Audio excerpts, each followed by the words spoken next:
കമ്പി കമ്പി കമ്പി ഇങ്ങനെ പീഡിപ്പിച്ചു. നമ്മുടെ ജാൻമണിയെ ഒരാൾ കയറി പിടിച്ചു. കയറി പിടിച്ചു എന്ന് പറഞ്ഞാൽ വേറെ എവിടെയും അല്ല പിടിച്ചത്, മാറിടത്തിലാണ് പിടിച്ചത്. ജാൻമണി ധരിച്ചിരുന്ന വസ്ത്രത്തിൽ നോക്കി ഹായ് നല്ല പൂക്കളൊക്കെ ഉണ്ടല്ലോ എന്നും പറഞ്ഞിട്ട് ആ പൂക്കളെ പിടിക്കുന്ന ഭാവത്തിൽ ഇയാൾ ജാൻമണിയുടെ മാറിടത്തിൽ കയറി പിടിക്കുകയായിരുന്നു. എന്നിട്ട് ഇയാൾ അവിടുന്ന് ഓടി രക്ഷപ്പെടുകയും ചെയ്തു. ഇതിനൊക്കെ എന്താ വേണ്ടെന്നറിയോ? അവന്റെ മുഖം പിടിച്ചിട്ട് തേക്കാത്ത ചുമരും അങ്ങോട്ടും ഇങ്ങോട്ടും ഇട്ടങ്ങോട്ട് ഒരിക്കൽ. കഴിഞ്ഞ ദിവസം രഞ്ജിന ഹരിദാസിന്റെ ചാനലിൽ വന്ന ഒരു വീഡിയോയിലാണ് ജാൻമണി ഈ കാര്യം വെളിപ്പെടുത്തിയിരിക്കുന്നത്. നമുക്ക് എന്തായാലും ജാൻമണി ആ സംഭവത്തെ കുറിച്ച് സംസാരിക്കുന്ന ഒരു വീഡിയോ കണ്ടു നോക്കാം.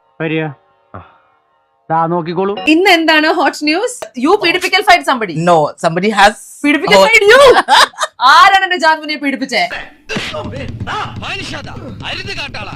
എന്റെ വീട്ടിൽ മാത്രമല്ല നിന്നെ കൊടകി ഏരിയ പോലും കണ്ടുവരുന്നു. Are you serious? seriously I'm saying. Yeah, I gave him nicely one slap and I called his wife. Auntie, I said എങ്ങനെയാണ് നിങ്ങൾ ഈ ആളുടെ കൂടെ ജീവിക്കുന്നത്? അന്യമാസത്തിലെ പട്ടികൾ പോലും ഇത്ര ആക്രാന്തം കാണിക്കില്ല. ഇത് പ്രേമമല്ല, ഒരു തരം ഞരമ്പ് രോഗം. How can he? Like I was going to put the scanner and he came and ഈ പൂക്കൾ ഇവിടെ എന്താണ് ഉണ്ട് പറഞ്ഞിട്ട് പിരിച്ച്. ഒന്നും പറഞ്ഞിട്ട് കാര്യമില്ല.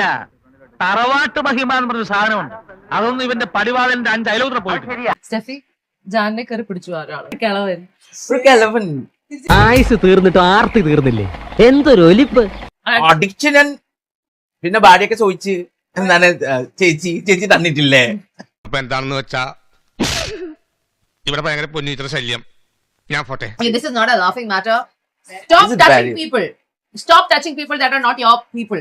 And stop touching people that is not. 100% ഞാൻ യോജിക്കുന്നു. ഇജ്ജാതി ലൈംഗിക ദാരിദ്ര്യം പിടിച്ച ആൾക്കാരല്ലേ നമ്മൾ ചുറ്റും ജീവിക്കുന്നത്. 2 മുലകൾ കണ്ടാൽ മതി, അതാരാണെന്ന് പോലുമില്ല, അങ്ങോട്ട് കയറി പിടിക്കും. എനിക്ക് കൈരരിപ്പൊക്കെ അറിയാം. ഒരു കോലുമ്പോ തുണി വെച്ചാൽ പോയാൽ മതി. അപ്പോഴേക്ക് ഇയാൾ പുറകെ പൊക്കോളും. ലംബടൻ. കുറെ ലൈംഗിക ദാരിദ്ര്യം പിടിച്ച ചെങ്ങന്മാർ ഇഷ്ടം. എന്തായാലും ജാനുവൻ എപ്പോ തന്നെ റിയാക്ട് ചെയ്തു. അയാളുടെ കാരണം നോക്കി ഒന്ന് പൊട്ടിച്ചു എന്ന് പറയുന്നുണ്ട്. ഇത് നീ ചോദിച്ചു വാങ്ങിച്ചതാ, ഇനി ചോദിക്കരുത്. എനിക്ക് വയ്യ.